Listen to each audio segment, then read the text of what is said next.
आज ये मुझे कौन सा दिन देखने के लिए पड़ रहा है। और ये 201 मुद्रा से सम्मानित कर रहे हैं राकेश यादव उर्फ राका, जो कि सैफई से आए हुए हैं। प्रभु से वंदना है कि इनके घर में धन धान खुशियां बरसें, ऐसे ही धर्म के कार्य के लिए अपने हाथ को आगे बढ़ाते रहें, यही राधा रानी से प्रार्थना है।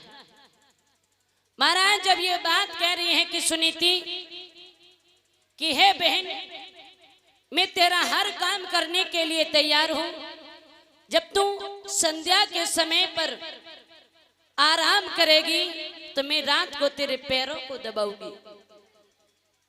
लेकिन महाराज मेरी बात मान लो, और ये डोला अगर वापस चला गया बहन, मैं जीते जी मर जाऊंगी। लेकिन महाराज उधर उत्तान पास जो थे पीठ करके खड़े हैं, रो रहे थे।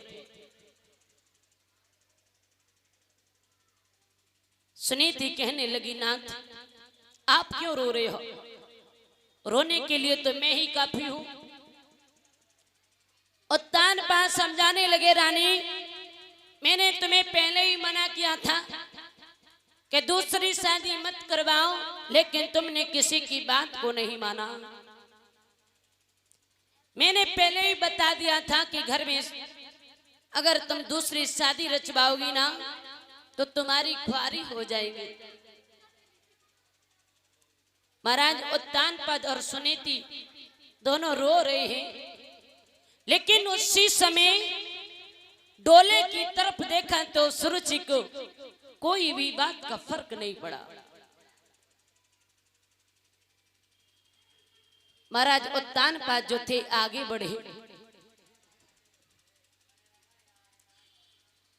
कहने लगे सुरुचि से कि मेरी एक बात सुन लो।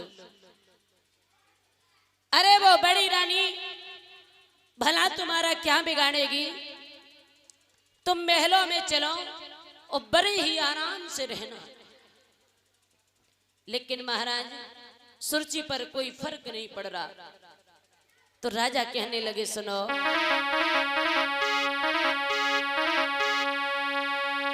राजा गिरा सुनावे रे,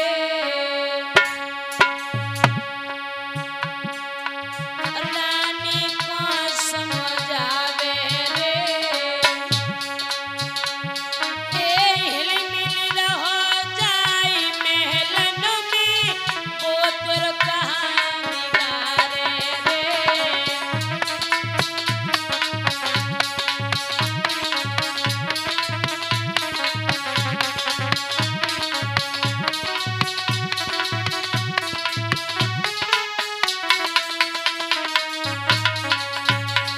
रानी तुम्हें नहीं पता, बड़ी रानी तुमसे कुछ भी नहीं बोलेगी। सुनो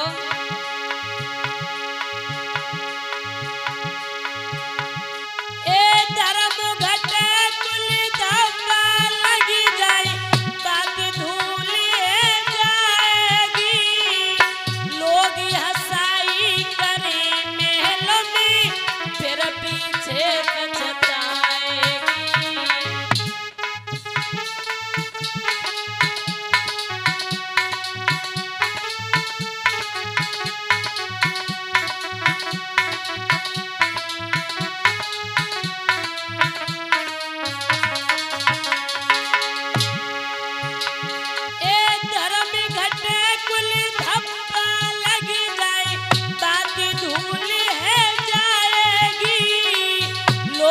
हंसाई करे महलों में, फिर पीछे पछतावेगी। रानी ने बादर फारे रे, राजा को समझावे रे, हिल मिल रहो जाई महलन में, बोतर कहाँ बिगाड़े रे।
उत्तान पाद कहने लगे देवी मेरी बात सुनो। क्या? बोले ये बड़ी रानी इतनी सीधी है कि तुमसे कभी भी कुछ नहीं बोलेगी। भला वो तुम्हारा क्या बिगाड़ सकती है? सुरुचि कहने लगी हाँ हमारी एक शर्त है, तभी मैं डोले से बाहर अपने कदम को रखूंगी। बोले कौन सी शर्त?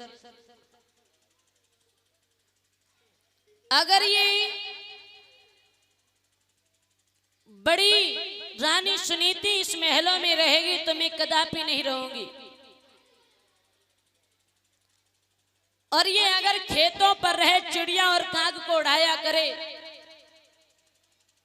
तो मैं चलने के लिए तैयार हूं। और हाँ सुन लो राजन तुम्हें कान खोल, ये कुलवंती क्या कहती है, बूढ़ी बिल्ली भगतिन बनकर इस चिड़ियाघर में रहती है।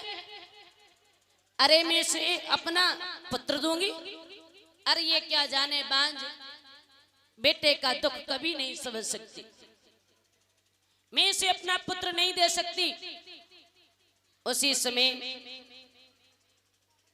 जब समझाया है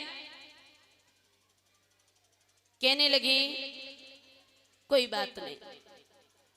सुनीति कहने लगी मुझे तुम्हारी सारी शर्तें मंजूर हैं बहन, आप महलों में चलो और मैं आज से ही चिड़िया और काग को उड़ाया करूंगी।